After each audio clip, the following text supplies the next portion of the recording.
Selamat datang lagi di obrolan mendalam kita. Kali ini sumber yang Anda bawa nih menarik banget ya.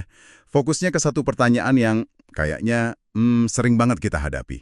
Gimana sih caranya biar hasil yang kita usahakan itu awet? Nggak cuma semangat di awal aja gitu. Iya, pertanyaan bagus dan relevan banget ya buat banyak orang. Materi kita hari ini yang banyak inspirasinya dari kutipan Atomic Habits, coba ngasih beberapa jawaban nih. Ada cerita pribadi penulisnya, terus ada juga studi kasus tim sepeda Inggris itu. Oh, yang tim sepeda Inggris itu ya? Yang prestasinya naik drastis gara-gara perubahan kecil-kecil itu kan? Betul. Jadi misi kita sekarang ya ngebongkar bareng nih, apa sih rahasia di balik konsistensi itu? Kenapa perubahan kecil bisa ngasih dampak jangka panjang?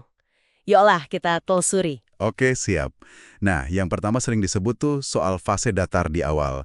Apa namanya tadi? Plato. Oh, ya ini jebakan pertama nih. Kita udah ngerasa kerja keras, kok hasilnya nggak kelihatan-kelihatan gitu ya. Seringnya di sini nih orang nyerah.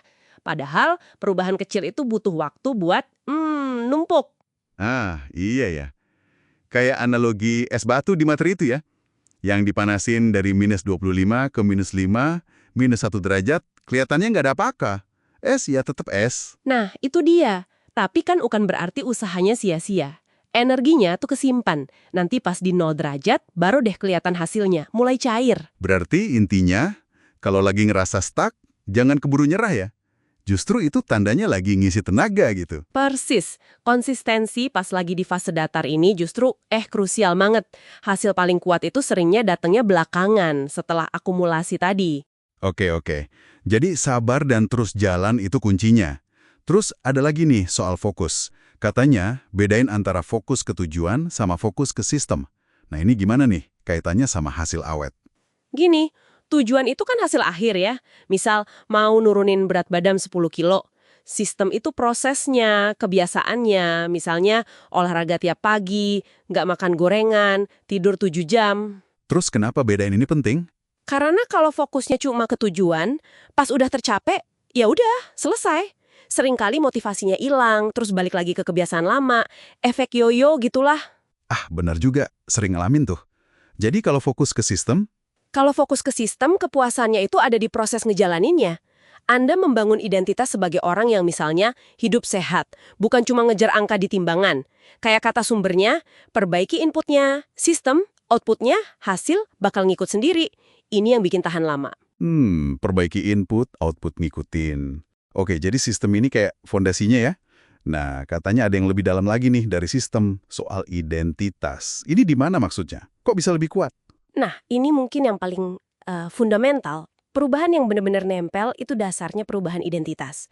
Bukan lagi saya mau berhenti merokok, tapi jadi saya bukan perokok. Wah, kedengarannya dalam banget ya.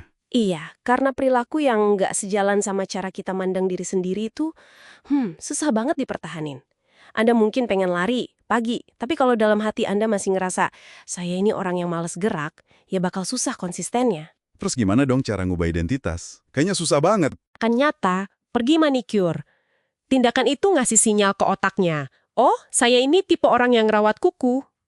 Oh, jadi setiap tindakan kecil yang sesuai sama identitas baru itu kayak ngasih suara gitu ya? Betul. Setiap kali Anda milih salad daripada gorengan, itu satu suara buat saya orang yang makan sehat. Kumpulin suara-suara ini terus, lama-lama identitas baru itu jadi lebih dominan. Oke. Keren konsepnya. Nah, udah nih, kita coba bangun sistem, coba geser identitas. Tapi kan manusiawi ya, kadang tetap aja ada rasa males, lupa, atau pengen nyerah. Biar momentumnya kejaga gimana? Nah, ini nyambung ke hukum keempat. Make it satisfying. Bikin memuaskan. Otak kita tuh suka ganjaran instan. Masalahnya, banyak kebiasaan bagus, ganjarannya kan jauh di depan. Iya, kayak nabung atau belajar bahasa baru gitu ya. Ganjaran instannya apa dong? Diakalin. Salah satunya pakai habit tracker. Alat sederhana aja, bisa buku, bisa app. Tiap kali berhasil lakuin kebiasaan, kita centang atau tandain. Oh, kayak si Trendier Smith itu ya, yang pakai penjepit kertas. Persis, dia pindahin satu penjepit kertas tiap kali berhasil nelpon calon klien. Ngelihat tumpukan penjepit kertas yang pindah itu ngasih rasa puas sekarang. Ada bukti visual kalau kita maju. Itu bikin semangat buat ngulang besoknya. Visualisasi kemajuan ya. Cerdas juga. Oke, selain bikin puas, ada lagi? Ada, dan ini penting buat jangka panjang, refleksi dan tinjauan berkala.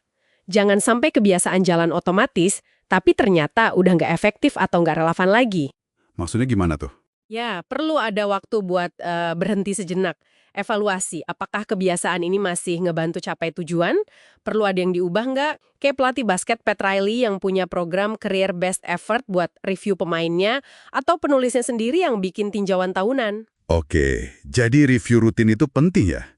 Biar nggak otopilot ke arah yang salah. Sip. Jadi kalau kita rangkum nih ya dari obrolan kita, rahasia hasil awet itu intinya bukan sulap semalam, tapi ya itu tadi, akumulasi kemenangan kecil yang konsisten. Betul, kuncinya di 1. Sabar lewatin fase datar. 2. Bangun sistem yang oke, jangan cuma kejar target sesaat.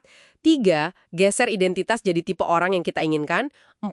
Bikin prosesnya ada rasa puasnya, sekecil apapun. Dan 5. Jangan lupa di-review. Lengkap banget.